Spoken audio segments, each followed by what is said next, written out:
सर्दियों की एक ठंडी रात थी। जंगल में सब तरफ सन्नाटा पसरा हुआ था।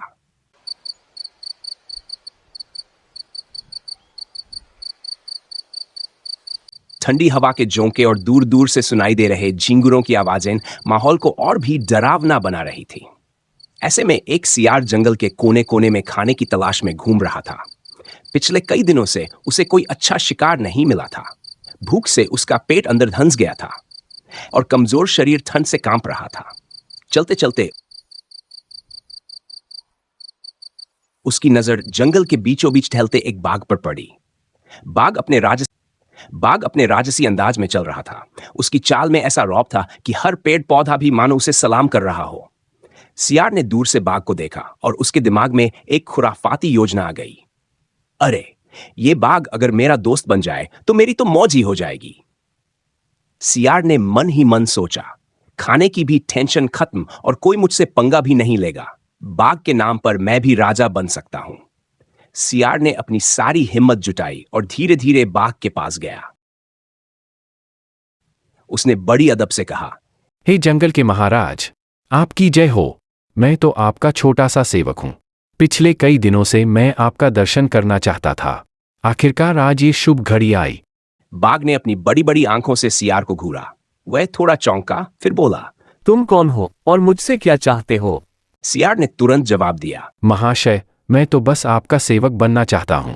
आपकी सेवा करके खुद को धन्य महसूस करूंगा। मैं भले ही छोटा हूं, लेकिन मेरी बुद्धि और चालाकी आपकी ताकत को और बढ़ा सकती है। अगर आप मुझे अपना साथी बना लें तो आप और भी शक्तिशाली बन जाएंगे। बाघ ने थोड़ा सोचा। उसने सोचा, यह छोटा सा सियार मेरा कोई नुकसान नहीं कर सकता। अगर इसके साथ रहने से मुझे फायदा हो सकता है तो ठीक है, और अगर इसने गड़बड़ की तो इसे खा जाऊंगा। तुम मेरे साथ रह सकते हो, लेकिन ध्यान रहे मेरी शर्तों पर चलना होगा। सियार ने छट से हामी भर दी। आपकी हर बात मेरे लिए आदेश है, महाराज। अब सियार और बाघ साथ साथ रहने लगे। सियार बाघ की मदद करने लगा। जब भी बाघ शिकार करता, सियार उसके लिए जंगल के जानवरों को डराकर भगा देता या उनकी खबरें लाकर देता।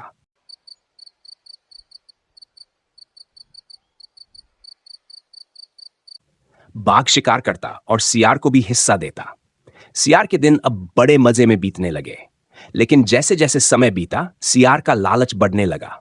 वह सोचने लगा, बाघ तो मुझ पर पूरी तरह निर्भर हो गया है। क्यों न मैं इस जंगल का असली राजा बन जाऊं? वैसे भी सारा काम तो मैं ही करता हूं। बाघ तो बस नाम का राजा है। एक दिन सियार ने अपनी योजना को अंजाम देने का सोचा। वह बाघ के पास गया।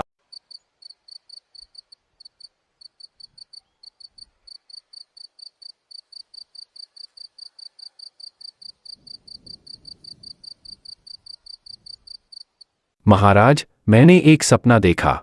जंगल के देवता मुझसे बहुत नाराज थे। उन्होंने कहा कि अगर आप मुझे अपना मंत्री नहीं बनाएंगे तो आप पर बड़ी मुसीबत आ सकती है।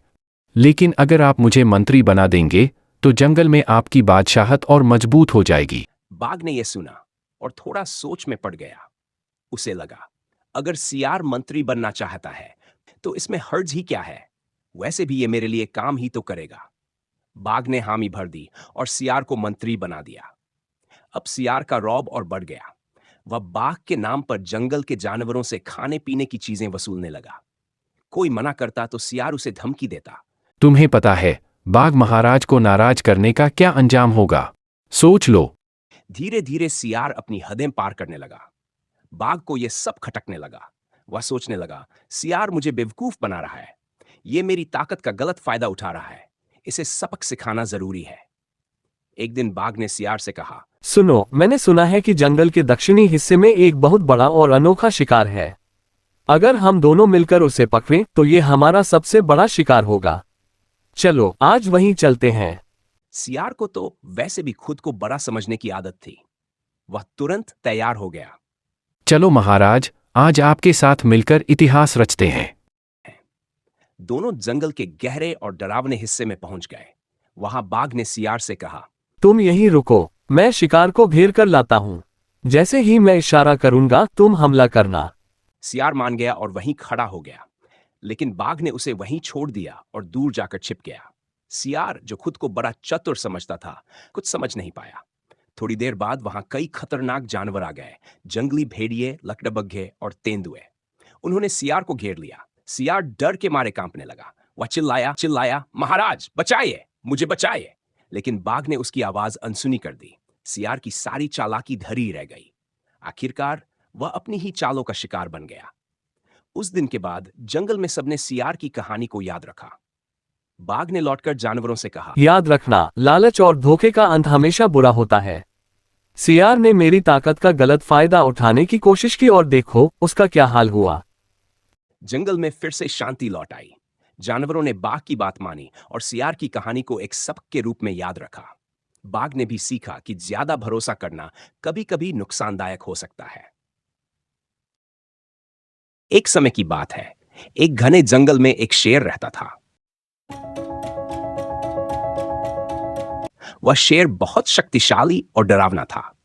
जंगल के सभी जानवर उससे डरते थे और उसकी इजाजत के बिना कहीं जाने या कुछ भी करने की हिम्मत नहीं करते।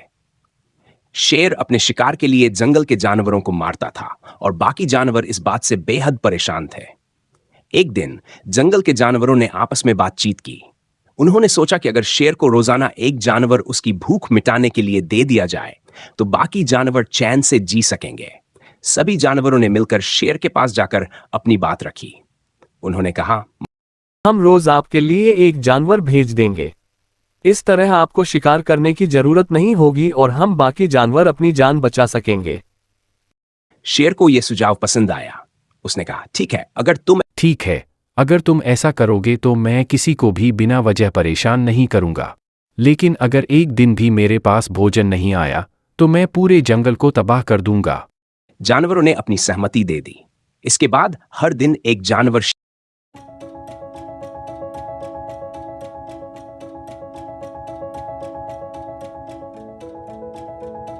शेर के भोजन के लिए भेजा जाने लगा।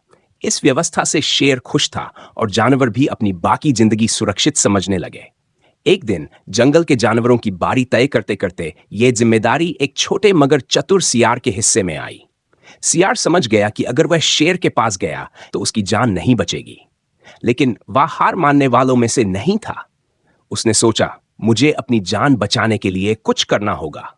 अगर मैं अपनी बुद्धिमानी का इस्तेमाल करूं तो शायद मैं इस समस्या से बच सकता हूं। सियार ने एक योजना बनाई। वह शेर के पास जाने से पहले एक गड्ढे के पास रुका और उसकी गहराई को मापा। वह यह सुनिश्चित करना चाहता था कि उसकी योजना सफल हो। इसके बाद वह धीरे धीरे शेर की गुफा की ओर बढ़ने लगा। शेर गुफा के बाहर बेचैनी से इंतजार कर रहा था। जब उसने देखा कि सियार देर से आ रहा है तो वह गुस्से से गरजते हुए बोला, तुम्हारी इतनी हिम्मत कैसे हुई मुझे इंतजार करवाने की? मैं तुम्हें अभी खा जाऊंगा।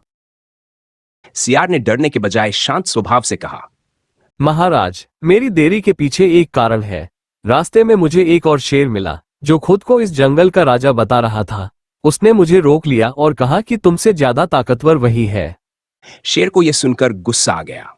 उसने गरजते हुए कहा, यह कैसे संभव है? इस जंगल में सिर्फ मैं राजा हूं। मुझे दूसरा शेर दिखाओ। सियार ने जवाब दिया, महाराज, मैं आपको वहां ले चलूंगा, लेकिन वो बहुत ही खतरनाक और ताकतवर है। मुझे डर है कि वो हम दोनों को नुकसान पहुंचा सकता है। शेर को अपनी ताकत पर गर्व था। उसने कहा, मुझे किसी से डर नहीं लगता। मुझे अभी उसके पास ले चलो। सियार ने शेर को अपने साथ ले जाकर उसे उस गड्ढे के पास पहुंचा दिया जिसे उसने पहले ही चुन रखा था। सियार ने गड्ढे की ओर इशारा करते हुए कहा, महाराज, वो शेर इस गड्ढे के अंदर छिपा हुआ है। आप खुद देख लीजिए। शेर ने गड्ढे में झांक कर देखा। गड्ढे के पानी में उसे अपनी ही परछाई दिखाई दी, लेकिन उसने समझा कि वह दूसरा शेर है। गुस्से में भरा हुआ शेर उस दूसरे शेर पर झपट पड़ा। उसने जैसे ही छलांग लगाई, वह गहरे गड्ढे में गिर गया और पानी में डूबकर मर गया। सियार ने राहत की सांस ली और जंगल में वापस आकर जानवरों को यह खुशखबरी सुनाई। जंगल के सभी जानवर सियार की बुद्धिमानी की तारीफ करने लगे। उस दिन से जंगल में सभी जानवर बिना किसी डर के खुशहाल जीवन जीने लगे।